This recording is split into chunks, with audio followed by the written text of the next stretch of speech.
Bonjour tout le monde, aujourd'hui on va parler de l'entretien, de l'oral, de l'audition, peu importe le nom qu'on lui donne, de cette fameuse étape si importante dans le parcours pour la sélection en master de psycho. Avant toute chose, j'espère que la qualité sonore va vous plaire puisque j'ai investi dans un petit micro-cravate, j'espère ne pas faire de bourde en frottant mes vêtements contre le micro par exemple. Soyez indulgents, je suis aussi en train de faire des réglages lumière, donc je peux admirer dans le retour le magnifique reflet dans mes lunettes, mais ça donne un aspect un peu glow je dirais, et c'est plutôt pas mal, c'est surtout sur la qualité sonore que j'essaye de m'améliorer. Encore une fois, l'objectif c'est pas tant que vous regardiez les vidéos, mais que vous puissiez les écouter. Merci pour le soutien que vous apportez à la chaîne, on approche des 6000 abonnés à l'heure où je tourne cette vidéo. D'ailleurs, j'ai remarqué que plus de 60% des personnes qui regardent les vidéos ne sont pas abonnées, donc s'il vous plaît, n'hésitez pas à cliquer sur le bouton s'abonner et activer la cloche des notifications. Vous pouvez aussi, comme d'habitude, laisser un j'aime si cette vidéo vous avait été utile, et puis aussi commenter, liker, partager pour faire grandir la communauté. C'est un contenu qui est gratuit et accessible pour tous, donc c'est une façon de pouvoir remercier le créateur de contenu, et c'est toujours très sympathique de voir que ça plaît. On rentre tout de suite dans le vif du sujet. Alors je vous renvoie directement aussi à la story time que j'ai pu faire à propos de la sélection, où je détaille un petit peu ce qui s'est passé pour moi. Là en l'occurrence, je ne vais pas vous raconter mon vécu, mais je vais plutôt vous expliquer et vous donner des conseils et astuces à propos de l'oral de sélection pour intégrer un master de psycho. Ça dépend des facs, évidemment ça serait beaucoup trop facile si toutes les facs harmonisaient justement cette fameuse étape de l'entretien de sélection. En tout cas, il y a des facs qui vont vous proposer en fait de parler pendant 5 minutes de vous. Déjà dans ces 5 minutes-là, il faut vraiment vous entraîner. Alors quand je dis de s'entraîner, c'est avec des gens que vous connaissez, tout seul devant une glace avec vos peluches, ou vous pouvez aussi faire, pourquoi pas, appel à mes services si vous avez envie. N'hésitez pas à me contacter si vous souhaitez vous entraîner à l'oral. C'est globalement une visio pendant 1 heure où on fait un jeu de questions-réponses. J'essaye de vous challenger intelligemment pour que vous puissiez non pas être mis à mal, mais surtout parer à toute éventualité des questions du jury qui peuvent de temps en temps vous désarmer. En ce qui me concerne, lorsque j'ai passé l'entretien de sélection, et c'est la seule chose que je vais vous raconter me concernant, on m'a demandé en fait de parler de moi pendant 5 minutes, et alors là je peux vous dire que ça a été assez sportif, mais pendant 5 minutes, j'ai pu me présenter, parler de mes stages, de mes options, de mon mémoire, de ce que je voulais faire plus tard, du psychologue que je voulais être, des formations, des thématiques qui m'intéressaient, de mon obédience pendant 5 minutes, donc c'est pour ça que je vous invite quand même à préparer. Alors il y a une part effectivement d'instant T, de feeling, de moment de l'instant où ça sert à rien de tout préparer non plus, il ne faut pas scripter sa présentation, mais c'est quand même important et intéressant de pouvoir s'entraîner 1 ou 2 fois à l'oral et au moins d'avoir en tête les points clés de son parcours. Et puis il y a d'autres facs qui vont vous poser point par point plusieurs questions, et c'est ça qu'on va notamment voir dans cette vidéo, sachant que encore une fois, même si la fac vous demande de vous présenter et ensuite qu'il y a un temps de questions-réponses et d'échanges en fonction de ce que vous avez dit, c'est important d'avoir en tête les différentes étapes que je vais détailler maintenant. La première question qu'on peut vous poser, c'est qui êtes-vous? Donc là, globalement, il faut vraiment synthétiser. Je vous rappelle que les capacités de synthèse sont très recherchées chez un futur psychologue. Il va falloir détailler brièvement. Alors quand on dit détailler, c'est vraiment aller sur les points clés, point par point, de qui vous êtes. Donc globalement, nom, prénom, pourquoi pas votre âge, et puis expliquer où vous en êtes actuellement. Donc généralement, titulaire d'une licence de psychologie, vous pouvez expliquer brièvement votre parcours, mais ça on va y revenir surtout vers les autres questions qui vont vous être posées. L'objectif, c'est qu'on comprenne très rapidement ce que vous faites là, et globalement pourquoi vous voulez postuler. Donc c'est très important de synthétiser que vous venez d'avoir une licence de psychologie, même si vous êtes en reprise d'études, c'est important d'amener le fait que vous êtes titulaire de cette licence, ça le jury sans doute, parce que sinon ils vous ont pas accepté, mais c'est important quand même, il n'y a pas d'évidence en fait, donc il faut vraiment rappeler des choses.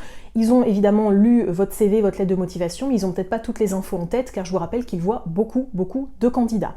Encore une fois, c'est important d'avoir la confiance. Alors quand je dis la confiance, c'est vraiment juste d'être temporisé et d'arriver à donner le meilleur de vous-même. Sachez que si vous êtes un entretien, ça veut dire que votre dossier, il plaît. Donc là-dessus, sur les critères académiques de la fac, vous cochez les cases, il n'y a aucun souci là-dessus. Donc c'est important de se dire, ok, j'inspire, j'expire, mon dossier y plaît, et c'est vraiment d'amener de façon naturelle tout ce qu'il y a en vous de positif, et vraiment qu'à la fin de votre entretien, la fac se dise, bon ok, tout est aligné, il y a un fil conducteur dans le parcours, et c'est pour ça que c'est important qu'on prenne cet étudiant. C'est pour ça du coup que très naturellement, on en vient au deuxième point, qui est le point le plus important. C'est vraiment, à mon sens, ce qui construit toute la cohérence du parcours d'un étudiant, c'est le projet professionnel. Justement, le projet professionnel, j'en ai massivement parlé sur les réseaux sociaux, même sur la chaîne YouTube, c'est le fil conducteur de toute votre candidature. Le projet professionnel, il n'arrive pas comme ça en un claquement de doigts, il s'est construit, et c'est pour ça que c'est important de parler de la ligne du temps. Passé, présent, futur. Parce qu'encore une fois, le projet professionnel, vous vous êtes pas dit un matin, je veux être psychologue. Ça a été une construction. Alors de temps en temps, on peut avoir des révélations, encore une fois, mais le but, ça va être que ce soit quelque chose de construit, que vous avez progressivement pu maturer au cours de vos études, et même quand il y a eu une année sabbatique, une année blanche, toujours justifier cette année en expliquant que ça vous a permis de maturer et de construire votre projet professionnel. Mais avant de détailler le projet professionnel, souvent une question qu'on peut vous poser, ce sont vos expériences de stage et également vos expériences professionnelles. Et là, c'est très important de tout amener en lien avec la psychologie. Une expérience où vous avez pu, par exemple, faire du service en table, c'est important de venir essayer d'amener le fait que ça vous a permis de développer, par exemple, des capacités d'adaptation, de flexibilité qui peuvent être très utiles pour le métier de psychologue. Par contre, c'est important de bien préciser que ce n'était pas des missions du métier de psychologue que vous faites, mais que c'est grâce à des expériences professionnelles que vous avez pu acquérir certains savoir-faire et certains savoir-être. Ensuite, concernant les expériences de stage, il faut les synthétiser. Parlez vraiment en termes de structure, de population, d'approche thérapeutique, d'outils également, pour que vraiment presque en 2 minutes, on ait une synthèse de votre CV, de votre lettre de motivation, au travers des différentes expériences de stage que vous avez pu faire. Si vous n'avez pas fait de stage, dans ce cas-là, accentuez plutôt sur l'aspect des expériences professionnelles et de toutes les qualités et les atouts que vous pouvez avoir en tant que futur étudiant en master. Le projet professionnel, ensuite, c'est vraiment massif, comme je vous l'ai dit. Donc ça dépend un petit peu des facs. Certaines attaquent dès le début avec ça. D'autres, encore une fois, attendent un petit peu la fin de l'entretien pour vous poser cette fameuse question. Quel est votre devenir? Qu'est-ce que vous souhaitez faire professionnellement une fois votre master en poche ou même durant votre master? C'est pour ça que c'est important d'avoir toujours en tête cette petite ligne du temps pour venir synthétiser à chaque fois et essayer de se caler sur cette ligne en se disant « Ok, là, à l'heure actuelle, je suis à la fin de ma licence, je souhaite candidater en master. Voilà ce que j'aimerais faire. » Et par conséquent, c'est important de parler de votre projet, c'est-à-dire du futur, à partir du master. C'est-à-dire que vous allez parler de votre projet de stage, de votre projet de recherche, ça on y reviendra, mais il y a souvent des questions spécifiques à la recherche, et surtout aussi, une fois que vous allez être diplômé, quel psychologue vous souhaitez être, quelle formation vous souhaitez faire. Moi, dans les entraînements, je dis toujours aux étudiants, imaginons que vous avez 10 000 € sur votre compte en banque à dépenser uniquement en formation psy, à quoi vous vous formez et pourquoi. Ensuite, c'est important d'amener les thématiques qui vous intéressent. Encore une fois, on n'est pas obligé de parler de spécialité. Vous n'êtes pas obligé de dire que vous voulez vous spécialiser à tout prix là-dedans, mais de parler des thématiques qui vous intéressent. Encore une fois, au niveau des thématiques, ça peut être en termes de population, de psychopatho, ou encore une fois d'outils thérapeutiques à développer comme le MDR, l'hypnose, etc. En tout cas, c'est important de justifier à chaque fois pourquoi telle population, telle structure, tel outil thérapeutique, en lien évidemment avec votre projet professionnel, et celui-ci doit être concret. C'est bien d'avoir à l'idée ou en tête cette idée d'entonnoir, mais il ne faut pas être ultra précis dans son projet pro. Vous pouvez tout à fait expliquer que vous souhaitez être psychologue clinicien, formé au TCC par exemple, mais sans avoir une idée précise de quelle population, surtout si vous n'avez pas fait de stage, ou de quel psychopatho vous souhaitez particulièrement creuser, ou en tout cas être amené à questionner, parce que vous n'avez pas orienté votre terre là-dessus. C'est important de rester ouvert, mais en tout cas vous devez avoir quand même une ligne de direction claire et nette sur les choses qui vous intéressent. Ensuite, on va parler notamment des expériences en recherche. Ça, c'est vraiment un point important à ne pas négliger, de savoir parler des thématiques de recherche qui vous intéressent. Donc là, en l'occurrence, vous devez parler de votre TER, même si j'ai cru comprendre que le nom avait un petit peu évolué, en tout cas des différents travaux et exposés sur lesquels vous avez pu travailler pendant votre licence. Évidemment, il y a le mémoire de L3 qui prend une place importante, mais ne négligez pas aussi différents exposés que vous avez pu faire sur des thématiques qui vous intéressent et surtout qui sont en lien avec votre projet professionnel. Et puis évidemment, ensuite, c'est important de se projeter en master et de venir parler au jury des thématiques de recherche qui vous intéressent pour votre futur mémoire. Là encore, c'est important de justifier pourquoi et comment vous vous intéressez à cette thématique. Je dis le pourquoi parce que ça doit être en lien avec votre projet de stage aussi. C'est intéressant si vous arrivez à faire matcher les deux. Encore une fois, on se doute bien que c'est très compliqué à chaque fois de trouver un lieu de stage où on va pouvoir mettre en place telle recherche, mais c'est important d'arriver quand même à lier tout ça. Et puis aussi, et point non négligeable, c'est important de venir questionner les différentes thématiques qui vous intéressent et surtout la façon dont vous allez pouvoir mettre en place votre recherche. On parle notamment en termes d'hypothèses, d'expérience sur le terrain, comment globalement vous allez mettre à bien votre thématique de recherche, comment vous allez répondre finalement à la problématique que vous vous posez. Qui dit problématique dit question, donc c'est important d'avoir en tête justement des questions que vous pouvez vous-même vous poser et expliquer au jury que vous avez à cœur de creuser justement telle ou telle thématique. En ce qui me concerne, j'avais beaucoup centré mon projet de recherche sur la cancérologie et sur le psychotrauma, et je me posais beaucoup de questions, et le jury avait apprécié justement que je me pose plein de questions et que je puisse imaginer pouvoir y répondre en master. Dans la réalité des faits, ça s'est pas tout à fait passé comme ça, puisque généralement la majorité des facs soit imposent carrément le sujet, soit les profs orientent très nettement les thématiques de recherche en fonction de ce qui les intéresse eux, mais c'est important quand même de taper dans l'œil du jury, renseignez-vous bien notamment sur les thématiques de recherche de votre fac, c'est hyper important. Et puis ensuite, on arrive à ce qui fait trembler les étudiants, et je dois l'avouer, ce qui m'avait largement fait peur aussi, c'est la théorie. Encore une fois, beaucoup d'étudiants imaginent que l'ensemble de l'entretien va être centré sur la théorie. C'est extrêmement rare. Il y a certaines facs qui sont très pointilleuses à ce sujet, et ça s'entend, ça se comprend. Par contre, c'est important quand même, et là vous auriez dû normalement le faire bien en amont si vous avez été sélectionné, c'est de se renseigner sur l'obédience de la fac. C'est très très important. Souvent ça peut être compliqué à trouver, mais en tout cas renseignez-vous vraiment sur les auteurs qui peuvent guider la pensée théorique du master dans lequel vous postulez. Parce qu'encore une fois, si on vous demande par exemple quel est votre référentiel théorique ou quels auteurs peuvent guider votre pensée psychologique sur tel ou tel sujet, là pour le coup ça peut être un petit peu compliqué si vous citez des auteurs psychanalytiques alors que c'est une fac TCC, ou qu'au contraire vous citez à l'inverse des auteurs plutôt de nouvelle génération ou troisième vague TCC par rapport à une fac qui est plutôt d'orientation analytique. Tout peut être justifié, encore une fois, bon souvent les jurys peuvent être verrouillés sur certaines pensées, sur certains courants théoriques. C'est important d'amener une partie de vous et justement de pouvoir justifier pourquoi tel auteur vous intéresse. En tout cas, c'est quand même important d'avoir en tête une petite biblio, rester dans l'actualité aussi, hein, c'est important d'avoir lu peut-être les derniers...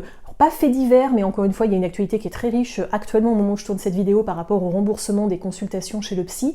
Donc c'est important d'avoir, vous voyez, un pied dans l'actualité et en même temps de connaître évidemment le courant théorique de la fac pour pas sortir des auteurs qui sont pas en accord finalement avec ce qui va vous être enseigné pendant votre master. D'ailleurs, ça viendrait montrer que vous n'êtes pas assez intéressé à la fac, au master, et ça peut vraiment pêcher pour un entretien de sélection. Toujours concernant la théorie, moi une question qu'on avait pu me poser, c'est quel référentiel théorique j'allais utiliser une fois diplômée. C'est une question qui m'avait un petit peu déstabilisée, donc en fait j'avais expliqué tout simplement que j'allais suivre le courant qui allait m'être enseigné à la fac, bien que je reste ouverte sur différentes lectures, différentes rencontres aussi que j'allais pouvoir faire. Et concernant une question théorique très précise, on m'avait demandé de citer les planches de la dépression du test du Rorschach. Alors je ne sais pas si ça vous parle, en tout cas c'est un test projectif que j'avais évidemment en tête puisqu'on l'avait pas mal étudié en Master 1, puisque je vous rappelle que moi j'ai passé la sélection à la fin du Master 1 pour rentrer en Master 2. Globalement, ils ont simplement juxtaposé exactement la même chose après pour rentrer du coup directement en Master à la fin de la L3. Mais c'était une question qui m'avait un petit peu déstabilisée, mais comme j'avais un petit peu mon cours en tête, puisqu'on venait, clairement c'était un des derniers cours qu'on avait fait, j'ai réactualisé vite fait mes connaissances la veille pour le lendemain pour ne rien vous cacher. Donc il y a des questions comme ça qui peuvent un petit peu déstabiliser. Soyez honnête, hein, si vous savez pas, ça sert à rien de broder en expliquant simplement que vous n'avez pas en tête tout ça, mais que vous intéressez particulièrement aux techniques projectives. Voilà, vous rebondissez, c'est l'art aussi de savoir retomber sur ses pattes, comme le petit chat qui est juste à côté de moi en train de dormir. Alors ensuite, vers la fin de l'entretien, on peut vous poser des questions un petit peu pratiques. Alors moi, ce genre de questions, c'est important, mais je veux dire, c'est souvent des petites questions pour venir creuser quelque chose. Typiquement, c'est est-ce que vous êtes prêt à déménager si vous êtes pris dans ce master ? La question coule un peu de source. Évidemment, vous allez répondre, ben oui, hein, j'ai très envie de déménager, parce que si vous répondez, ah non, d'ailleurs, votre master, j'en veux pas, ça sert pas à grand chose, on est bien d'accord. Donc, c'est des questions un peu logiques. Ça peut être aussi, est-ce que vous avez déjà trouvé un stage ? Est-ce que vous avez déjà d'autres oraux de sélection de prévus ? Est-ce que vous avez déjà été sélectionné ou a eu un retour positif d'une autre fac, etc. C'est important toujours de mettre au centre cette formation-là avec ce master-là en expliquant que c'est cette fac que vous voulez, cette université. Voilà, important de dire par exemple si vous venez d'une autre fac que vous avez envie de changer de région, de découvrir une autre façon de faire, ou au contraire si vous êtes de cette région, que c'est votre fac d'origine, de dire que vous êtes particulièrement satisfait de ce parcours, que pour le côté pratico-pratique, vous avez vos familles, votre ami, enfin voilà, c'est important d'amener aussi du côté concret vous allez peut-être pas quitter toute votre région comme ça. Après, c'est important, voilà, d'amener toujours une certaine ouverture d'esprit, car n'oubliez pas que la mobilité est très demandée dans le métier de psychologue. Même si je trouve ça étrange, ça fait un peu recrutement RH des années 2000, on peut vous poser la question de vos qualités, ou en tout cas de vos atouts, pour intégrer cette formation. Là, généralement, vous l'avez mis brièvement dans votre lettre de motivation, mais ça peut être important d'accentuer sur le dynamisme, les facultés d'adaptation, la flexibilité, tout plein de choses qui vont mettre en avant que vous êtes doté de fortes capacités de travail et que vous allez vous intégrer et vous adapter rapidement au master. En fait, vous devez tout simplement donner envie et faire en sorte que le jury ait confiance en vos capacités pour finalement avoir du coup une facilité ou en tout cas un parcours universitaire en master plutôt fluide. Rassurez-vous, il y aura toujours une question où vous allez vous prendre les pieds dans le tapis, une question qui va venir vous désarmer. C'est naturel, c'est fait ainsi, n'oubliez pas que c'est un oral, que c'est une audition, que vous candidatez pour un master où il y a eu déjà une sélection accrue de fait sur dossier. Donc voilà, prenez confiance en vous, c'est important. Comme je l'ai également dit en vidéo, si vous souhaitez vous entraîner avec moi, n'hésitez pas à m'envoyer un petit message sur les réseaux sociaux. Cette vidéo est désormais terminée, j'espère qu'elle vous a plu. Restez actifs dans les commentaires et n'hésitez pas à témoigner. Si évidemment vous avez des questions, j'y répondrai avec très grand plaisir. Prenez soin de vous et je vous dis à très bientôt dans une prochaine vidéo.